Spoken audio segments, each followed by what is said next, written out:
Welcome po sa ating pag-aaral ng salita ng Panginoon. Dito po tayo ngayon sa Matthew 25:31 to 46. Ang ating pong theme, the final day. The final day is the judgment day.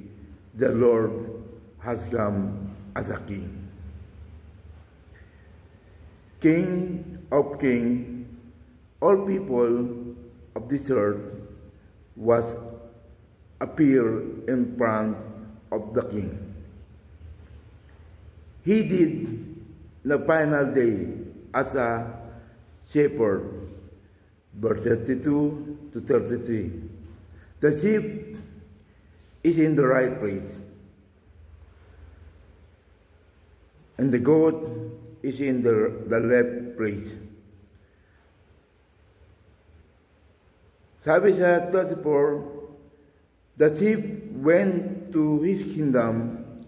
They blessed the Father and destroyed the sin to live in the kingdom place.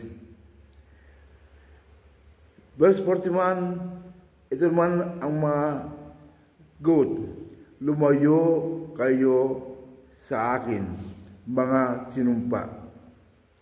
Kayo patatapoy na di mamamatay, na inanda sa dyablo at sa kanyang kampon. Magmula sa langit, ang Diyos ay magmamasid sa kanyang nilalang. Kaya kung mayroong marunong at tapat sa kanya, nananambahan. Awit 53 verse 2. He say, what they doing during this day in this earth.